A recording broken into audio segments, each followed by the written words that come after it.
and they would always be there. For the river flows ever onwards. The end. And with that, Black River is completed. Oh! Hey there, streamers! Glad you could join me. I was just finishing up another project, nothing for you to worry about. What is that outside? Alright, something's outside banging around. I'm gonna have to go check that out. Got an episode queued up for you, though, so sit back, enjoy that. You're listening to the Bloodstream, and this is the final episode of Netflix November.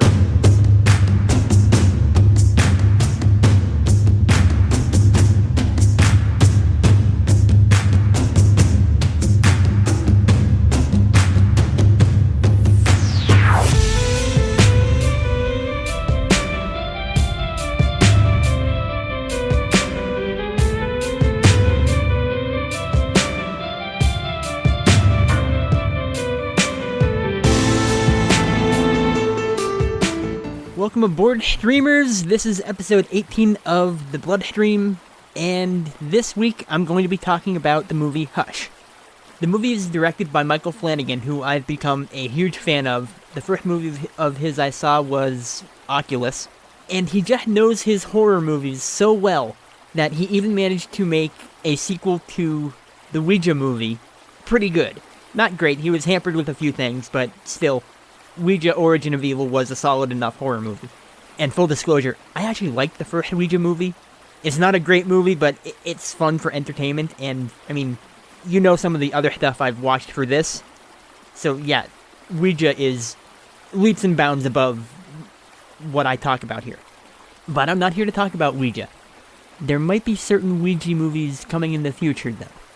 Hush is a movie about a home invasion, which is not new territory for horror movies, and is pretty much a go-to idea for a plot.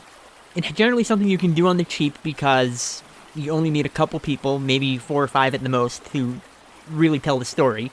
You set it all mostly in one location, and then you gotta sell it on the story and acting. All of which Michael Flanagan is really good at in all his movies. The idea behind this home invasion is the person whose home is being invaded is deaf and mute. Which, if you can put your mind in that sort of situation, someone who literally can't hear it coming, having to deal with a home invasion is a great new way to ramp up the tension of what would otherwise be a normal home invasion movie. But let me see here. The movie's about Maddie. She's a writer. She lives in the middle of nowhere, deep in the woods in the country. And everyone worries about her being so far removed from everyone because of her disability and if something goes wrong, and it's never good to isolate yourself like that. And I don't know, I'm sitting here, I'm a writer, I have a disability of my own, and I get a lot of people worried about me being so isolated and alone. I don't know, this movie doesn't seem at all relatable to me. Yeah, right. I am so glad I did not watch this movie in the dark. I would be freaking out, staring out the windows, turning lights on and everything. But that's enough of me setting up the movie. I'm gonna go jump to the trailer, and then I'll be right back.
After the last few episodes, I've talked about wanting to kind of dial in how to talk about these movies without really getting too into details, and I think this week I nailed it, which is good because I had the added challenge of not having a whole lot to clip, because the lead character is deaf and mute.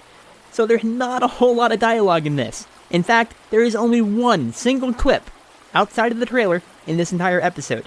I honestly could have done without it, but figured I'd drop in something in the middle of the episode just to give everyone a break from listening to me for half an hour or however long this goes. One of the things I love about this movie right off the bat, I love the sound design. It's a natural and smart decision, if you have a character who's deaf, to use really good sound design, because you're going to set things up and have everything really crisp and sharp and really in your ears so you hear every single detail. And then when they get inside Maddie's head, they pull all the sound away, and it just makes that silence all the more palpable. It's a great bit of, not visual storytelling, obviously, oral storytelling, with your ears. It's a good way to clue you in that this character is deaf without using words. Maddie's just busy going about her day, getting breakfast ready, trying to do some writing, struggling with that. Her friend who lives down the road comes by to drop off one of her books and practice her sign language. So you get to meet someone else in the movie, and after they chat for a bit, she heads back off. Maddie unwinds for the night, and if not for her being deaf, she might have noticed Sarah running back up to the house in the middle of the night, banging on the door, and covered in blood. But any attempts to draw attention are cut short when she's shot in the back with an arrow, and this was another great moment where they pulled out the sound, and we just kind of watch it from Maddie's perspective. We see what's going on, but hear it from Maddie's perspective, and she's just completely oblivious to it. So great to have the horror right outside her door, and we see everything, but she hears nothing. The killer, in one of my all-time favorite horror masks since Michael Myers, and I would even argue that this mask is clearly inspired by that, just stands there and watches bemusedly as he slowly comes to the realization that this girl inside the house can't hear anything. I don't know how they did it, but they got a perfect smirk on this mask that works so well for the moment and is somehow expressive when just being completely motionless. That's a testament to the creation of the mask and the actor behind it, knowing how to use it. And the Hunter, as I'm going to nickname him for the rest of the review, he has so much fun with this. This could be one of the easiest kills he's ever done, but instead he decides to toy with her, as any good predator would be very tempted to do. He sneaks in and wanders around the house without being noticed, but then Maddie gets a Skype call or whatever from her sister, and the sister catches what looks like some movement in the background. Could be Maddie's cat, could be the wind, a shadow on the wall, anything. But once that happens, even if there was a completely rational explanation, all alone in your house in the middle of the night, paranoia starts to set in. I know this mindset so very well.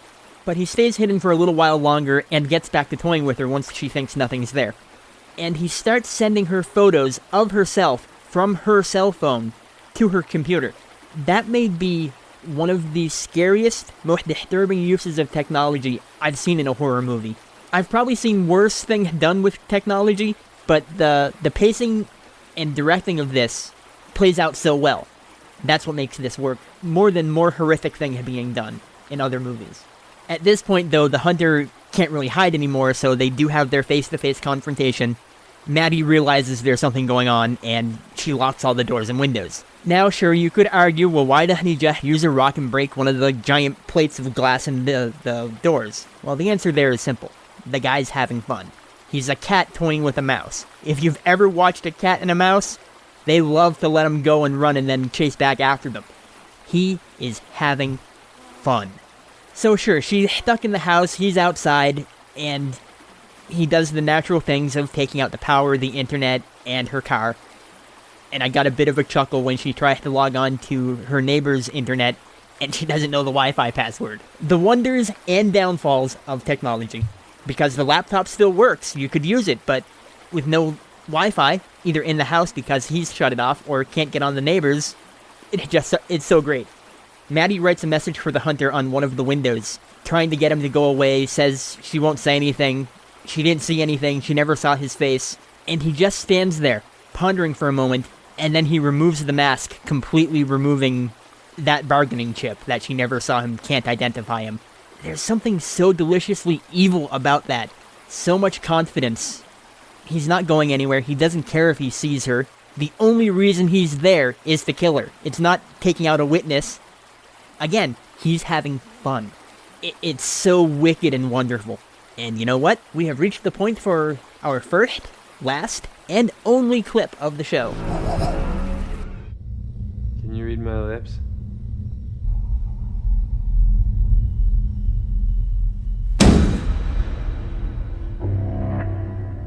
Can you?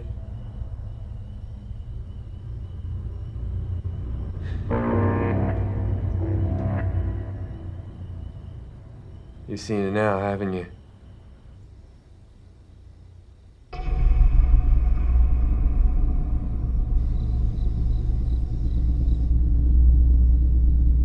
Seriously, Maddie, maybe you could come back and live with me.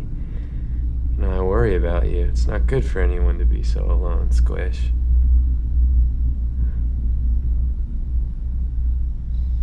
I can come in anytime I want. And I can get you anytime I want. But I'm not going to. Not until it's time. When you wish you're dead, that's when I'll come inside. Do you understand me? Nod your head if you understand me.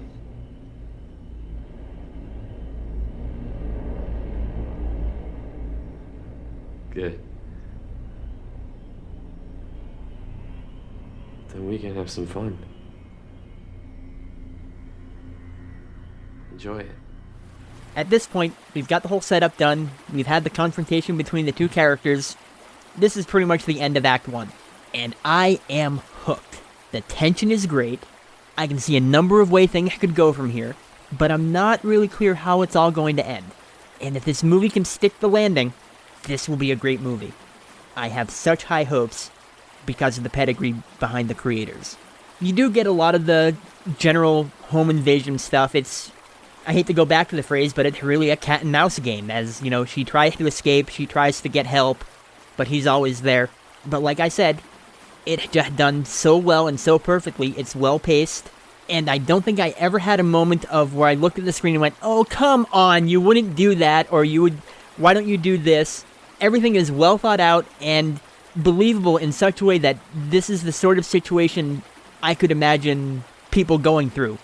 And in a surprising small touch, I like that first blood does go to Maddie when she gets him in the arm with a hatchet during one of her escape attempts. The movie does break up the back and forth at one point by having Sarah's boyfriend show up. He doesn't last long. And aside from that, you know, you generally know the plot of what this movie is. You don't know the details. You don't know exactly what each character does to each other. So I'm not going to get into that. But if you know home invasion movies, you generally know the idea of what goes on in the 80 minutes or so of the movie's runtime. And it all builds to a conclusion using a storytelling device that is pretty much unique to this movie. And I don't know if any other film could have pulled it off in such a way. And yes, I'm being vague because I don't want to reveal what happens. It really threw me off at first when it started happening, and I wish they had kind of dropped in a little bit more setup for it in the middle of the movie. They do talk about what they do at the start, and it just needed that one little breadcrumb somewhere in the middle to kind of connect the dots a little bit more. But they do set it up fairly at the start of the movie, and I do kind of get wanting to set that aside and just letting the audience forget about it. If you mention it in the middle of the movie, you kind of see the foreshadowing at that point. It really worked for me because I myself am a writer, and it's a bit of a writer's trick that they talked about. Not one I used myself, but I kind of get the idea. And possibly my favorite moment, which I do want to talk about ever so briefly. It's a little spoilery, but it doesn't really ruin the ending. If you want to check out now, you can skip ahead a couple minutes. When things are at their bleakest, and Maddie thinks there's no hope, and Maddie thinks she's going to die as the hunter is starting to get into the house, she runs to her laptop, which may not have Wi-Fi connection at this point, but is still a functioning computer, and she has her manuscript open. And she does something so smart and so out of a writer's brain. She sits down at her manuscript, writes down a description of the guy that's coming after her, and leaves a short, heartfelt message to her family saying she loved them, she died fighting, and, stuff like that. It's yet another great use of technology because a lot of people wouldn't think to do that with a computer once the Wi-Fi's out. The laptop's still on, has charge. Such a great way to leave a breadcrumb for the cops to follow after she expectedly dies. Does she die? Does she live? I'm gonna let you go watch the movie for yourself. Because you know what? You really should watch this movie. Once again, Michael Flanagan comes along and gives us a great adventure that it plays with established tropes, doesn't do a whole lot unique with what a home invasion movie is, but fills it with enough detail and skill that is unique to this story and characters that it makes one of the best home invasion movies I've seen. This might be my favorite home invasion movie, but it's kind of competing with one which I will admit is not as good, but has such a great twist in the middle of the movie that goes in a completely different direction, and I love it for that. So, bonus review, go check out Mischief Night. Oh, I love that movie so much. I really don't have anything more to say about this movie. It's great. It's well made. It's well acted. The star of the movie as Maddie, she perfectly plays the struggles of being deaf and mute in this horrific situation. And being those things in this situation ups the terror and horror so much more. And the Hunter, I love how he has such joy in what he does. You really have no sympathy for him. It's not that kind of a villain, but he has this charisma to him, and it's such a blast to watch. Netflix November comes to a close with 3 stunning recommendations from me. Other Life, Creep, and Hush. These are 3 movies you absolutely need to see, and each one is different. Next episode begins December, and I don't got any special gimmick planned. I got a Christmas movie lined up for the end of the month, but aside from that, it's gonna be back to normal with just the weird shit we go through. I'm gonna try to keep to this format. I'm still trying to get the balance between talking about a movie and not talking about a movie while still giving you clips and setting up jokes. I started dialing things in a little better with this episode, so I think I'm gonna go forward with being a little vaguer in this show, hopefully a little shorter. I hope you're liking the new format. If you like the more in-depth look at things, I do text reviews over at Triskaidekaphiles where I do exactly that every fortnight or so, on every 1st, 13th, and 26th of the month. Although even those I'm finding ways to make them a little shorter, finally. But if you like the older format in the audio version, let me know. I have no problem going back to it. It's a little more work for me, but I don't mind. So, that's... You would think after 18 episodes I would have figured out a better segue into wrapping this show up, but nope, not yet. If you've enjoyed listening to this episode, you can find us on iTunes. Just look for The Bloodstream, you'll find us there. We're the one that's not a medical podcast. While you're there, please leave a rating and review, those are always helpful. We're on Facebook. I've got a site at thebloodstream.tumblr.com. You can always find all the content at my home base at Triskaidekaphiles. If you've got suggestions for the format, if you got movies you want to suggest, you can hit me up at any of those places, or shoot me an email, phoenix, F-O-E-N-I-X, @gmail.com. Thanks for listening, and keep streaming.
Don't worry.